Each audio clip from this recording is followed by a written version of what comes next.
పశ్చిమాసియాలో ఉద్రిక్త పరిస్థితుల నేపథ్యంలో కేంద్ర సర్కార్ మరింత అప్రమత్తమైంది. అన్ని రాష్ట్రాల సీఎంలతో ప్రధాని మోడీ ఇవాళ వర్చువల్ గా సమావేశం కాబోతున్నారు.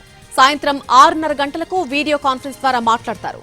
పశ్చిమాసియాలో పరిస్థితులు, భారత్ అనుసరిస్తున్న విధానాలను వివరించనున్నట్టు సమాచారం. ఆయా రాష్ట్రాల సన్నద్దత, సహకారంపై చర్చించనున్నట్టు తెలుస్తోంది. అయితే వచ్చే నెలలో అసెంబ్లీ ఎన్నికలు జరగనున్న రాష్ట్రాల సీఎంలు మాత్రం ఈ సమావేశానికి దూరంగా ఉండే ఛాన్స్ ఉంది.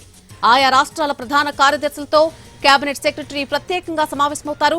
ప్రధాని, సీఎంల వీడియో కాన్ఫరెన్స్ లో తీసుకున్న నిర్ణయాలను సీఎస్లకు వెల్లడిస్తారు. ఆయా రాష్ట్రాల్లో ఆ నిర్ణయాలను అమలు చేసేలాగా కేబినెట్ సెక్రటరీలకు సూచిస్తారు. ఇటీవల పార్లమెంట్ ఉభయ సభల్లో మాట్లాడిన ప్రధాని మోడీ యుద్దం వల్ల ప్రపంచవ్యాప్తంగా నెలకొన్న సంక్లిష్ట పరిస్థితులు దీర్ఘకాలం కొనసాగే అవకాశాలున్నట్టుగా చెప్పారు. ఇది పరీక్షా సమయమేనంటూ ఆయన తెలియజేశారు. కోవిడ్ కాలం నాటి పరిస్థితులను ఎదుర్కొనేందుకు సిద్ధంగా ఉండాలని కూడా సూచించారు. సంక్షోభం నుంచి బయటపడడంలో రాష్ట్రాలన్నీ కేంద్రంతో కలిసి టీమిండియాలాగా పనిచేయాలని పిలుపునిచ్చారు. ఎలాంటి పరిస్థితినైనా ఎదుర్కొనేందుకు ప్రజలు సిద్ధమై ఉండాలని కోరారు. ఈ క్రమంలోనే అన్ని రాష్ట్రాల ముఖ్యమంత్రులతో సమావేశానికి సిద్ధమవడం ప్రాధాన్యాన్ని సంతరించుకుంది.